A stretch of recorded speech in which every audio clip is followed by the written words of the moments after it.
So we are remaining the best on-time conference ever.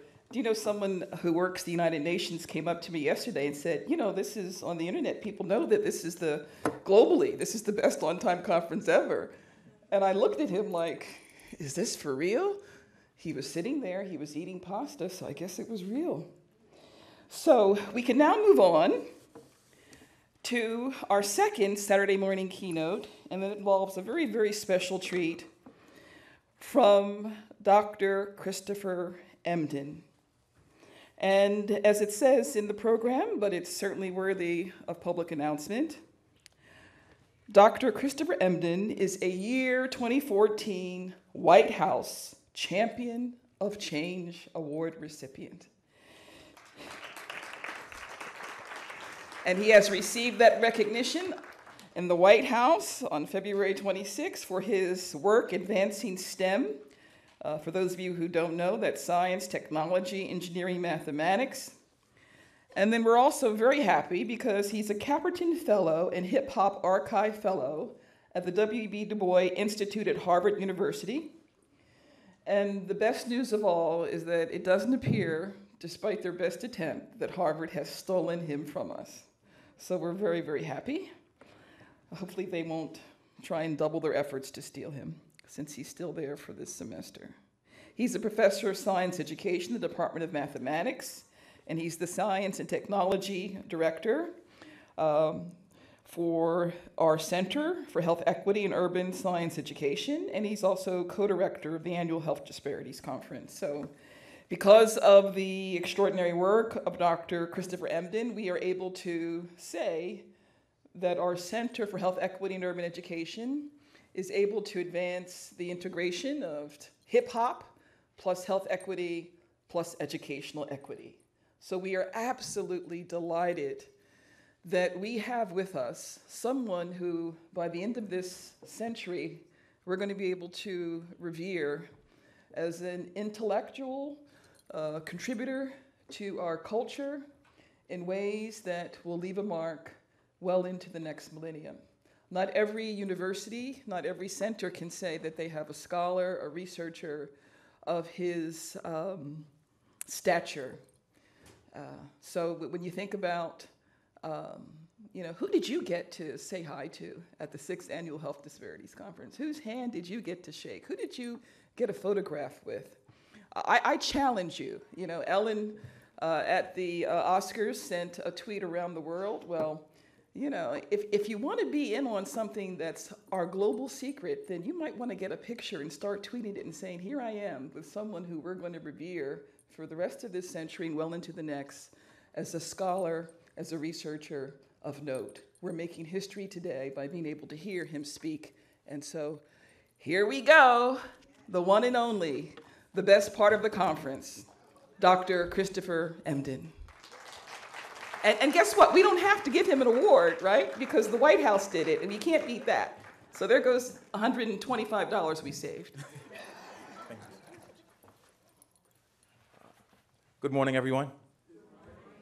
You guys doing all right? All right. So before I begin, I just want to say one thing. So anybody here, is anyone here tweeting? No one? Anybody has a Twitter account? So let's start tweeting. All right, so if you have your Twitter account, have your Twitter open throughout the talk, and even hopefully throughout the rest of the conference, please tweet using the hashtag HipHopEd, so HIPHOPED. You can also use hashtag CHEUSE. And then before I begin, I also wanted to say this. So I want to just express my most deep appreciation. Well, first of all, that introduction, I've never received an introduction like that ever. My most deep appreciation and gratitude to Dr. Wallace, who's co-directing the Center for Health Equity and Urban Science Education with me and this conference. So in the last year, I've been on sabbatical, which means that I'm not on campus. I'm actually not even in New York. And somehow she figured out a way to single-handedly do what she always does, which is create magic. My doc students are calling me. Folks are like, where are you? And she's like, let him have his time. And she coordinated this amazing conference on her own. And I'm in awe of her brilliance and her humility and the amazing things that she does. So please, let's just put our hands together for Dr. Wallace. And being here today is kind of like a little bit of a homecoming. So since that's the case, I'm going to give you options. So there are two speeches. The one speech is, Professor Emden, and I could give the hyper-academic speech if that's what you prefer. And then the second speech is just Chris feeling like he's back home in his zone and just to have some real talk with family about the issues surrounding this conference. So if you'd like speech A, please raise your hands. Nobody wants speech A, all right? We got one person who said she wants speech A, but you're like so outnumbered that it's not even going to work. Well, we can have a nice academic talk afterwards if you'd like. And speech B? All right. And some folks, were like, neither one. Now, so we'll do speech B. So we're going to do speech B. I'm going to put my laptop away. I'm going to just put down some notes that I jotted on the way here today. I'm going to take off my blazer so we can just have a real conversation. So let's talk. Maybe like 3 months ago, I was invited to a conference downtown Manhattan with a bunch of brilliant medical doctors, healthcare professionals, and the theme of the conference was to showcase and highlight the brilliance of these folks who were doing work to address issues in health, to talk about diseases that are ravaging urban communities or communities at large. Folks who people identify as this guy is in a laboratory or is in a hospital or is in a healthcare setting doing work to change the world. So we're sitting there and we're in this beautiful cavernous room with chandeliers hanging and, the lights are just dimming off the chandeliers at the perfect angle. And it was a sort of air of opulence in the place with all these brilliant people. So I got there and I'm sitting at the table. I'm kind of feeling myself. I'm like, all right, I could fit in a space like this. So I'm at the table with these amazing doctors. And we heard a singer sing, and then it became the time for dinner. And at dinner, that's when you make all the small talk in these kind of spaces, the wine and cheese, small talk kind of deal. So, I sit there, and I start talking to the guy who's right next to me. I'm like, so what do you do, and why are you here at this conference? He says, well, I do some research on brain cancer, and really just addressing that, and I'm working towards faster cures so we could shorten the time for the development of the treatments and really do in-depth research for the time that we're given and secure money and funds. And I was so impressed. I was like, wow, just keep doing what you do, bruh. Like, I love it. I said, bruh, he wasn't a brother, but and I just keep doing what you do. Thank you so much for what you do. And he said, thank you, and he was so gracious. And then I turned to my other side, and there was a younger guy sitting next to me. And I said, so what is it that you do? What brings you to this conference to address this issues related to health? And he said, man, I work with colorectal cancer treatment. And I, again, was in awe. And that spoke to me in a whole lot more than even the previous guy, because my younger sister, my best friend, passed away at 28 from colon cancer. So when I heard that from him, I just said, thank you for what you do. You do amazing work. Thank you. And so inevitably, we went around the table and people doing amazing work, so it has to circle back to me, right? So they said, so Dr. Emden, it's nice to have you here. What do you do? What is the disease that you're focused on that you want to address? And I said, education. And it's like I picked up a gun and shot something in the air. The whole room dropped. It felt like the music stopped. Everybody was just staring at me. And the guy that asked me the question looked at me and his brow was all furrowed up. And he said, education? And I said, yes, education. And that moment, in that second, I was reminded of why Dr. Wallace and I started to have a conversation about a Center for Health Equity and Urban Science Education, because the issues that ravage us when we talk about education are a disease. They are so deeply embedded in the fabric of Americana that we can't help but see it as a disease that is ravaging our communities. So we could talk, of course, about the fact that, poor education predicts poor health. We know people who have a poor education. If you drop out of high school, you're more likely to do a whole list of things that are going to make sure that you don't have a healthy lifestyle. But how often do we stop and think about the process of education as the disease in motion? if we could address the education issue, and we could address the literacy issue, and we could address the empowerment issue, then we can address the larger health issues, can't we? So I'm thinking, I'm talking to dude, and I started thinking about my work in urban classrooms, like the kind of work that Dr. Wallace and I initially started having a conversation about when we met in a hallway a couple years ago. And the first thing she said was, you doing this hip hop stuff is interesting, but just tell me a little bit more about what's going on in classrooms. And I was like, Dr. Wallace, I'm in these schools across New York City, and I'm seeing these young men of color, and they are just grossly underperforming. And it's killing me. I'm losing sleep, literally losing sleep at night about this. But at the same time, I'm seeing these young ladies in classrooms, and they're getting higher grades. They are sitting up front. They are seemingly paying attention. What's going on here?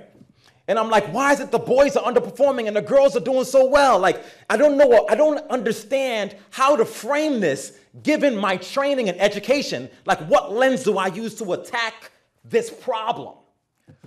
And I started thinking about the fact that what if we started looking at those issues as disease? What if we started looking at them as health issues? And then start comparing like we would compare folks who were given certain drugs in certain spaces to see who was doing well or who isn't. So we went and I looked into these schools and I started having conversations with the young ladies about how well they were doing in these classes, in these science classes. And they were like, we're doing great. And I asked the young men, how are you doing in the science classes? And they were like, we doing all right, fam. Like, we good. And then I started talking to the teachers about how the students were doing. And they were like, you know what, those pretty brown girls up front, they're doing phenomenally. And I said, all right, well, can I look at their test scores to see exactly how phenomenally they're doing? So we went and we looked at the test scores for these young women of color. And I said, well, they're doing all right. But let me look at the test scores for these young men of color as well. And when I started looking at the tests, something jumped out at me. And what jumped out was, I said, man, they writing the same answers.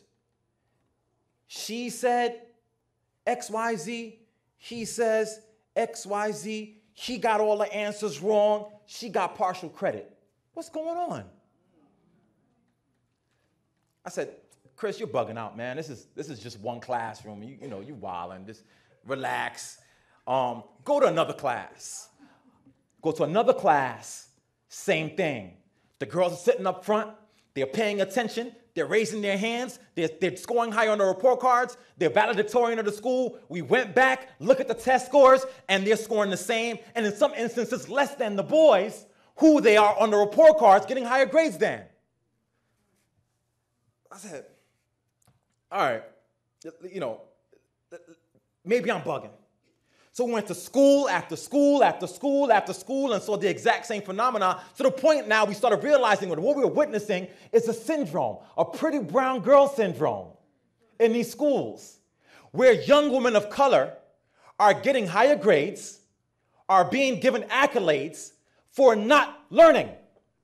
That they're being given these high grades for playing a role of who they should be, which is pretty, brown, quiet, silent girl.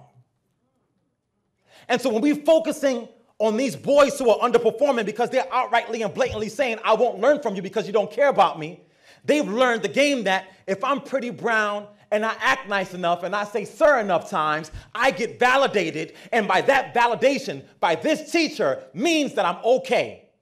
But guess why it's a syndrome, and guess why it's an indicator of a deeper disease? Because the young people who are most likely to drop out from university are those young women of color who have been given these inflated grades and made to feel like they can be successful when in reality, when they're confronted with challenge, they crumble. Without looking and utilizing the lens of a healthcare professional, a health expert, to be able to identify a syndrome that's ravaging a community, I would have no framework to address an issue that's prevalent within a community that no one is having a conversation about, which is that all our students within all our schools are being undertaught. And the fact that we can utilize those pretty brown girls as an exemplar allows folks to feel like they don't have to address the needs of all students because, well, some of them are successful, so maybe it's just them. When the reality is that this deep disease embedded in the bones of the American educational system is underteaching all of our young people. But I couldn't identify it unless I learned to adopt the lens of the healthcare professional, of the healthcare researcher. We talk all the time about post-traumatic stress disorder. And we know it's a very real thing for people who come from war and people who live in communities where they live in war. We talk about Chicago, when the young people call Chicago Chirac, and when the young people are calling Brooklyn Brooknam, it's not accidental. They're saying that my life experiences are analogous to war zones, but we're not listening. That's a whole different conversation. Don't take me there right now. But the reality is that when we talk about PTSD as it's experienced by these young people, how often as an educator do I go into a classroom and realize that as I'm in those spaces, as like right after the Trayvon Martin case, I started realizing or seeing something that just jumped out at me. As an educator, I had no lens to understand it. I had no tools to really make sense of it, but I'm realizing that these young men are all of a sudden so hyper-vigilant.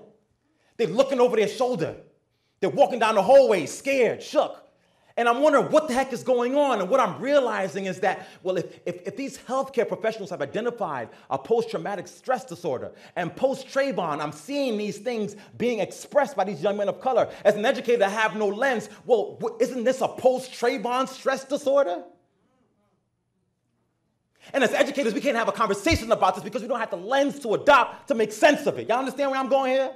So if a post-Trayvon stress disorder exists, and without having the language to be able to attack it and address it, it just goes there, it sits there, laying in there, doing what it's supposed to do. And we have a pretty brown girl syndrome going on, and without the language and the theory to be able to understand it, it goes there and lays under there. It means that as an educator, I have to learn to partner up with and learn from my partners who are doing this work in the health field.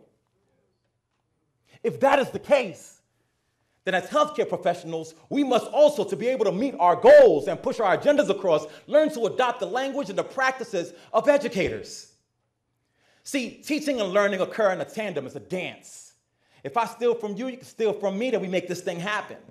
If I need to understand what the healthcare professional is doing to make sense of my work, then we have to view each and every healthcare professional as an educator, or at least an educator in training. If we don't see our work as also teaching, like I see my work as also addressing health disparities, then we'll all lose and these things remain dormant. When I talk about this teacher as healthcare professional or healthcare professional as a teacher, I'm talking about adopting each other's languages, I'm talking about adopting each other's practices, and more specifically, I want to iron out or lay out some things for the healthcare professional to do that become best practice in education that will improve our practice. The first thing I want to talk about is the whole discourse approach to instruction. The whole discourse approach to instruction. What do you mean by the whole discourse approach to instruction? It is just this. If you're addressing, engaging in dialogue with, or communicating with a client, you have to understand that the best way to share information is by understanding the whole discourse that that person brings to the table. Meaning then that our role as an educator is to, you know this, speak in the language of the person that you're serving. Yes. But what do educators do when they're confronted with this phenomenon? It's not just in talk, it's in practice. Meaning then, in any space where you're addressing a client that you have to meet their needs, you have to be able to have a space on that wall where you're talking about whatever issue is going on in your life in the academic jargonistic language concurrently with your own linguistic practices. And learn to use those things interchangeably in your communication with said client, but also ensure that they're able to use those language interchangeably with you. See, we cannot serve them if we're giving them. You serve them by giving them, but also introducing them to the language of power. Because once you're introduced to the language of power, when you can use your colloquial language as well as the academic language concurrently, whenever you go to get your needs met in a healthcare setting, people are not talking about you anymore. They're forced to talk with you. But they cannot talk with you if we don't first do our part to ensure that they understand our language. And understanding our language is not pandering only and saying, I'm going to speak to you the way that you understand. It is also, I'm speaking to you the way that you understand, but understand concurrently this is the way that they speak. And teach the person to use them interchangeably, because as a healthcare professional, you're not only serving their client, your role is also to be an educator, a teacher. The second thing I want to talk about that's become one of the big pieces in education is this idea of social media. Social media has become such a part of the fabric of urban teaching and learning that we even have a hip hop ed hashtag, which I asked you guys to tweet. Every Tuesday night at 9 p.m., educators literally jump on Twitter and have online professional development. Students get on Twitter and advocate for what's going on in their classrooms. Do we have a critical mass of folks in our underserved communities who we know that we are not teaching them enough, we're not giving them what they need in the health space enough, and we're not giving them a community for which they can advocate for themselves? The one place you can advocate for yourselves in 2014 is in social media spaces. Our work has to be also, in addition to teaching the language, to introduce these folks to these platforms so they can form connections with each other, create social networks with other people who have those same kind of issues so they can advocate together. The chief mechanism through which oppression persists is allowing folks to feel like they're going through their obstacles in isolation. Therefore, it is our responsibility to introduce folks in these communities to those spaces so they can find connections with others like them and co-advocate. If you could have an Arab Spring forum on Twitter, could you imagine what would happen if asthma clusters that exist in New York City, those young people who are going through that every single day, were able to get together and tweet together and create a critical mass to attack and address the issues that are being placed in those communities? And they can stand up for themselves because we as healthcare professionals have taught them or created a platform for them to do so. Lastly, I also want to talk about this notion of a Pentecostal pedagogy, right?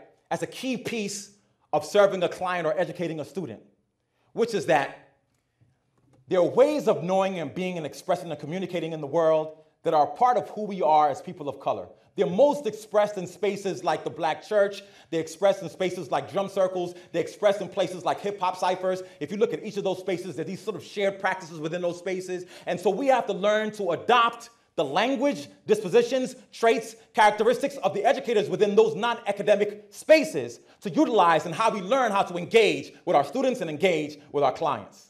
Y'all feel me?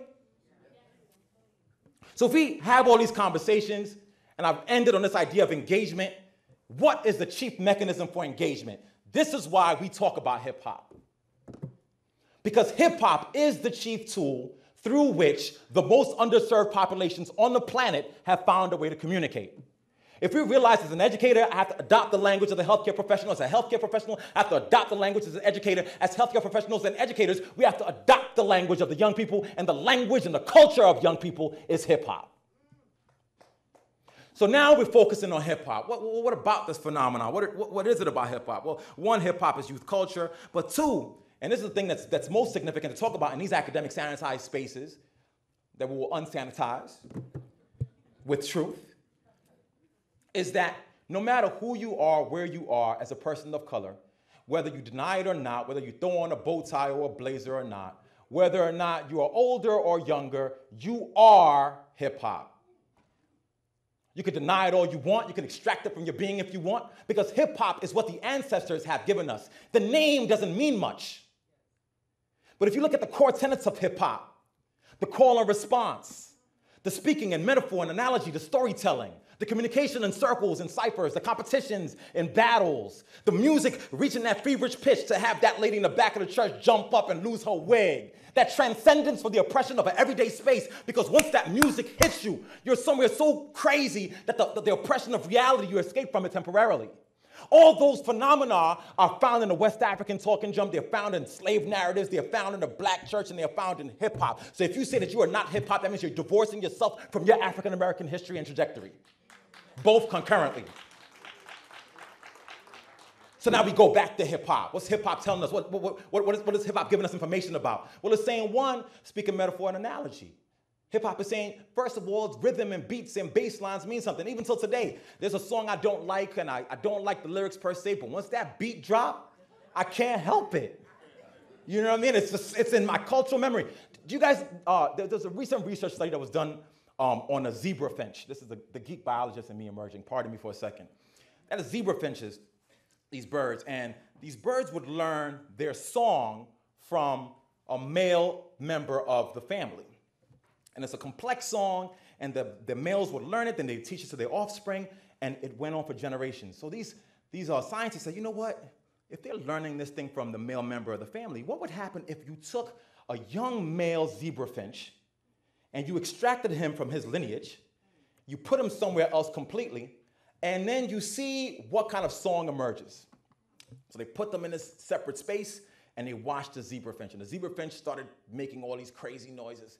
And those noises had nothing at all to do with the noises of the males in the lineage. So, see, you know, there it is. It's learned.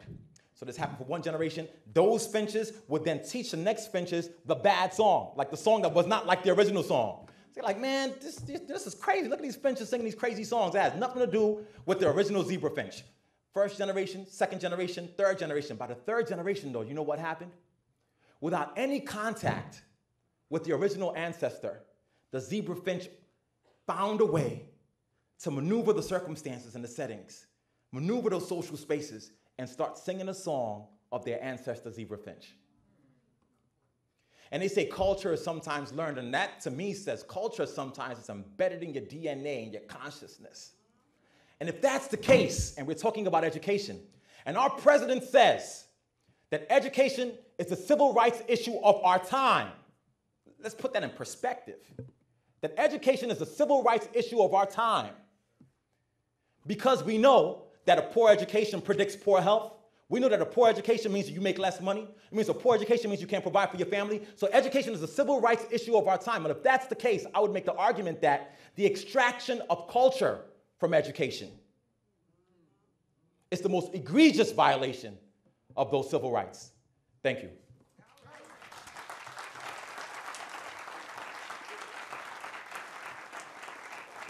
I know we got time for some questions, and have 20 minutes for questions. that's the plan. Good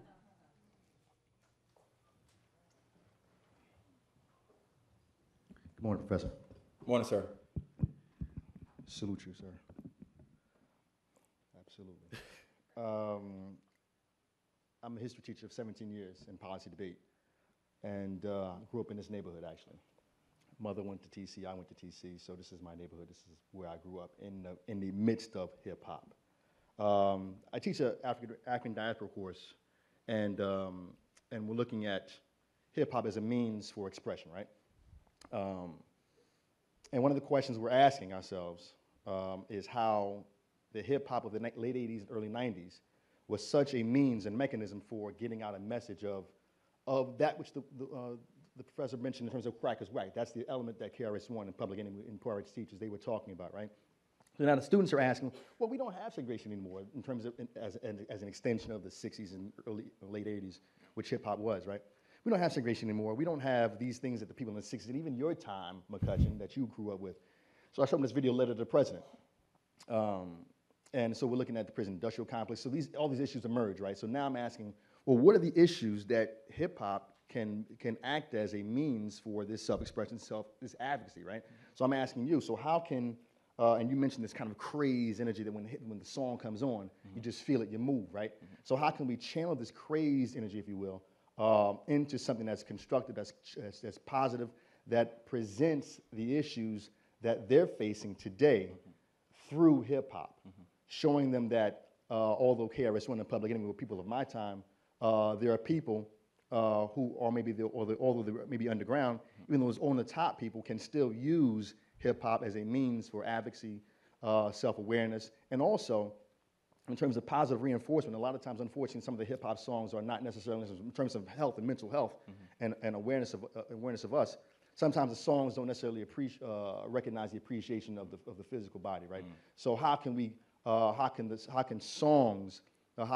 artists begin to use, and how can hip-hop kind of get back to the idea of not only this kind of self-advocacy, but also self-awareness, self-appreciation, self-love? Well, what a brilliant, multi-layered question, and which is why I really try to give enough time for us having dialogue with each other. So the first thing I want to say is that the biggest lie ever told to contemporary America is that we live in a post-racial era, or that we are, that we are a post-racial generation. And so the first thing I want to say is that, part of our task is to introduce to young people that, we're actually living in a much more dangerous time than we've ever had before. Because, if you're dealing with overt and blatant racism, you know where to go and who to avoid in many respects. And when you're dealing with these subtle forms that are embedded into the institutions that we're in, it's so hard to fight it that when it sneaks up on you, you go into it unprepared. So the first thing I would say to young people is to let them know that they live in an era that's actually much more dangerous than the past era where the public enemies were birthed from. That, you know, your task and your responsibility is actually much higher than theirs ever was, because those folks have to direct, they could have something to focus their attention on. And we're focusing on these murky, quiet, smile in your face, stab you in the back type of scenarios. While concurrently, on occasion, there are blatant issues like the Jordan Davis case that emerged, where the case is named, y'all gonna get me to preaching this morning, I didn't intend to, where the case is named the Thug Music Trial because he was listening to music and not the I'm white and I have the right to tell you to shut the F up trial, because that's what spurred on the whole dialogue. So I think introducing young people to those scenarios is first and foremost. The second thing that I would say is that, you know, you don't want to tell young people to embrace an identity that is non-hip hop for this reason. If you work for a very long throughout your life to be able to construct a non-hip hop identity, as you go through education, the more degrees you get, the more diplomas you get, the more papers you get, the more appropriate you learn to speak, the better well-dressed you are, the more you leave your community, et cetera, et cetera. If you lead them to believe that, they end up in, again, a very terrible place, because on one level, you can never go back to the hood when you leave the hood and you sell out on the hood, and sometimes you're never even accepted in the place that you're chasing to begin with. And so that message also has to be upfront to young people, that they have to sort of embrace this hip-hop hybridized identities. Mad smart and I spit bars. You know what I mean? Like, and that those things don't mean that they're mutually exclusive, that they could be all the same thing at the same time. So that's the message I would share. And then the last thing is, if you want to address what corporate America has done to hip-hop culture, because that's what it is. It ain't hip-hop. Hip-hop still exists. Jasiri X still exists. Do you guys know who Jasiri X is? You know, Jasiri X still exists. Talib, you know, on occasion, he'll still hit you in the head. Yasin Bey still exists. Yasin Bey, most def, said, listen, I got to leave this craziness that is America and go to South Africa so I can record this album without trauma. So that still exists. And so we have to introduce young people to those kind of artists. But finally, we have to let them know that they are artists themselves. And you can create the hip hop that you're looking for. So with the Science Genius Project, we have young people in New York City public schools who are writing raps about science. What? Yes, they're writing raps about science. And they're not corny raps either. They can spit. You know what I mean? And we tell them, like, it's a competition. There are other kids rapping as well. And once these kids start writing their raps and so infusing their raps with academic content, putting science formulas in there, explaining their life worlds, guess what happens? They start developing a distaste for the commercial rap that's been force-fed to them. See, what's happened with rap, I mean, look, man, listen. Look, if you take hip-hop culture, there's a realization and an understanding by the power wielders that this thing here is powerful. This is the one thing that could transform what's going on in this community. If I know something is that powerful, the first thing I want to do is I want to eliminate it.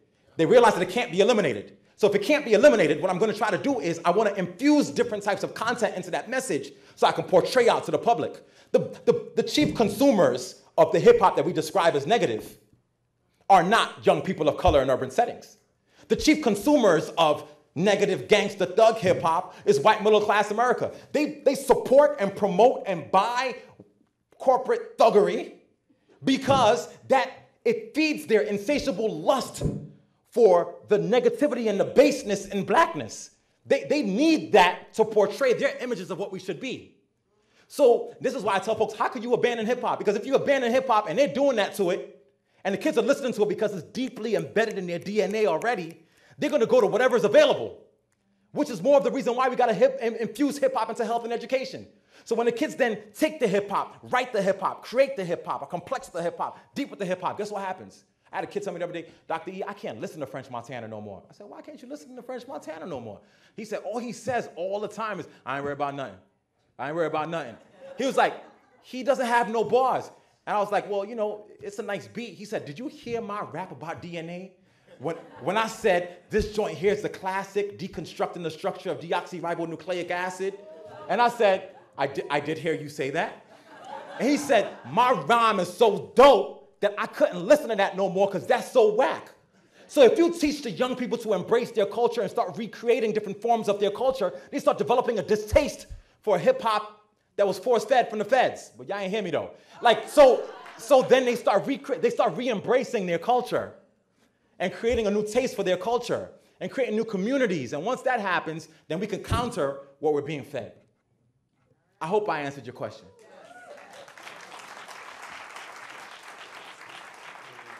Yes, sir.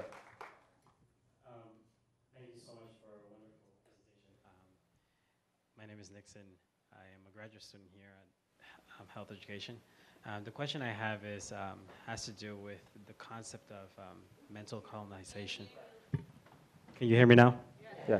Okay, so the question I have is has to do with the whole notion and idea of mental colonization.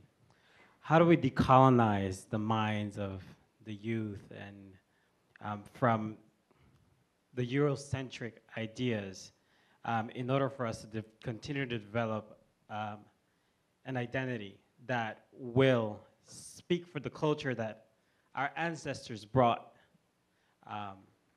hundreds of years ago in our schools? It's another brilliant question. And the quick answer, and there's no quick answer. I mean, when that is a deep construct. I mean, I feel like I myself constantly have to go through the process of decolonizing self. Like it's an active process. You don't get to a point where you're like, all right, I'm decolonized, I'm good. It's an active, ongoing process. And so, the one response I would have is that you occupy. If we occupy Wall Street, we could occupy the minds of our young people. We could occupy our schools. I mean, the chief thing to let people see a different version of who they are is to let them see a different version of who they are, which means that this is why I talked about the issue earlier about, scholars divorcing themselves or academics, let me strip off all my hip hop so they can let me in the door. Because if you do that, then the young people don't have an example. When you go into a school as a young man of color and you go in there and you embrace who you are, when you walk up to them and you don't shake their hands, but you give them a pound, right? When you say, "What up, son? You good?" You're like, "And who are you?" "Oh, I'm a grad student at Teachers College at Columbia." Your presence alone, our bodies are a political act. You know what I mean? Like the way you move, the way you talk, the way you walk, the way you engage, who you shake hands with, the nods, the bop, the George Jefferson strut, all of that movement are codes. And so if you wear that proudly without apology, concurrently with wearing your academic self, it's not one and the same. Like, I earned my Ph.D. Y'all can't take that from me. But at the same time, I earned my hood credibility. You can't take that from me either. And I wear both of those without apology. When we wear our multiple selves without apology and present that to young people, they start understanding that there are avenues through which they can navigate these spaces. Then they learn the art of the code switch. Then they learn the art of when and where to say what. Then they know when to transgress. Then they know how to play the game that's being played against them. So it requires us embracing our multiple selves and presenting those selves to our young people. Hi, so I'm white and kind of by definition, not hip hop. Yeah, I didn't even notice. So I'm with a group of medical students in the Bronx, and we started a program to encourage minorities to enter into medical fields and kind of make them more aware of the medical school that's right nearby. And so I'm wondering what you think my role should be in is serving the community, but not giving the community, because I don't want to empower myself. I'm not trying to give, but I'm trying to serve. So how do you think that works? Your role is your role, sis. Like, look, we would never have been able to achieve the kind of accolade strengths that we've done as a community without allies. It's just impossible. So, I'm like, there's a camp of people who are like, no white people. You know what I mean? Like, I'm not a no white people. I love white people. You know what I mean? I just love white people who's down for the cause with me. So I think it's a matter of understanding who you are, where you are, being authentically who you are. So the one thing is you don't have to be what your notion or vision is of what the kids are or what the client is to connect with them. You have to be authentically who you are. All that is required is that you show some respect and admiration for the culture. So that when you are who you are from wherever you're from, and I don't know where you're from, but I'm gonna give a broad example. I'm from Idaho and I'm a potato farmer. You know what I mean? Like an Idaho potato farmer can be more effective than a black man from the hood who has lost his true self. So your Idaho potato farmer self saying, this is who I am, I'll be skinning the potatoes all day, right? Who I am, but I want to know who you are. I want to respect you. I want to understand you. Teach me about yourself. I do this with young people who are from where I'm from. I'm like, man, what's that lyric to that song? You know, I probably listen to the song in the car on the way over and know it verbatim, but I purposefully feign ignorance about the culture in order to create the pedagogical space for them to be able to teach me something about who they are. Because once they teach me something about who they are, then there's a willingness for there to be some reciprocity. And so all you have to do is create the space for them to be able to engage with you about who you are authentically, and that's all that's required. It's not hard work. You ain't gotta be like them, you ain't gotta dress like them, you don't have to talk like them, you just have to be who you are and respect who they are.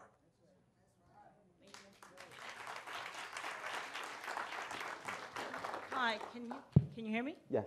Can you expand on the pretty brown girls who get high accolades concept? Because I sat and I heard that and I was like, I know this brother, I know him well. And that felt a little misogynistic as what could be described as a pretty brown girl with 3 Ivy League degrees. So here's one thing that I want us to not get caught up in, and I understand and appreciate your point. I don't want us to get caught up in a conversation about the process. I want us to get about the issue.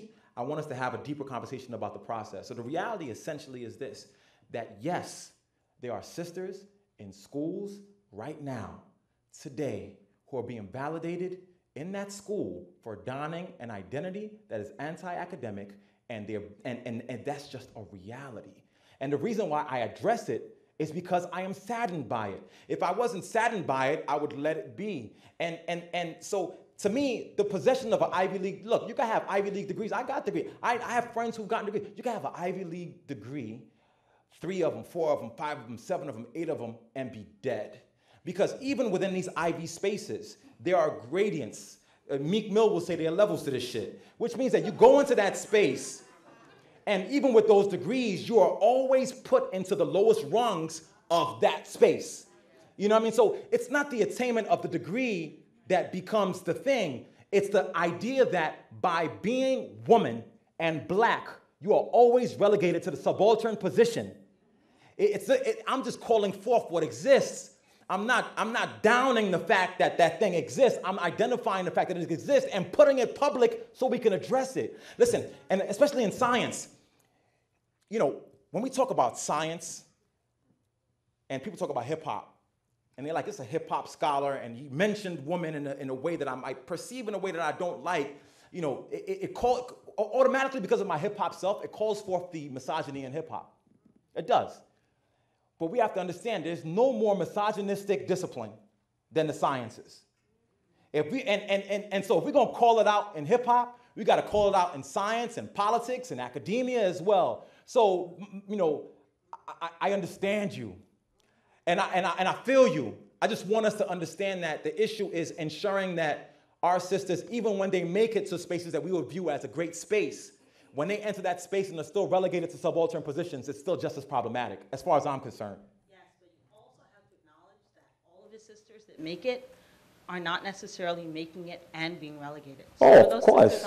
But you don't say it. And when you don't say it, what you omit is just as important as what you include. I absolutely agree. And so I will say, and I appreciate you for checking me, sister, because that's what community does. That's what community does. Look, you guys gonna get me going again. But love is not always agreeing. I don't want to hear a bunch of amens the whole time. I want to hear, word, I'm about to do something. Or word, fix that, bruh. So I appreciate it. And I want us to, I mean, when you say that example, it's also me. I've been accused many a time. Whenever I say I'm not going to give the academic talk and I give this talk and somebody walks in after I say I'm not giving the academic talk and I'm who I am, and they say, there goes another one of them, you know, how he get a Ph.D. and got to get a job at Columbia. It happens to us all the time. So of course there are brilliant, brilliant, brilliant sisters who enter into those spaces and smash those spaces to pieces. That's a part of who we are. It's a virtue of black excellence. I was just calling forth a reality that I observed, and I appreciate you for bringing that up. Thank you. So, this is why you want to come to the 5:30 to 7:30 dinner, where the 2013 winner of the Genius Science Battle is going to perform. And you will have time to approach Christopher Emdin's table and check him or praise him or ask him a question, because we're going to stay the best on-time conference ever. And now you also know why you want to go to the conference website and you want to register and go to the webinar, so you will have access to one of the most phenomenal talks about what we would call health literacy that has been totally reframed. And then you can share it and forward it. But we're going to stay the best on-time conference ever. You have exactly 14 and a half minutes to get to your next session. We are actually going to launch in this room a hip-hop health campaign, nationally and globally. And we're going to ask Christopher Emdin to go back to the stage, because we're going to allow the first 7 people to get to the stage to be part of a tweet of the person who is our 21st century millennium genius, okay? So the first 7 people to get to the stage can be in this tweet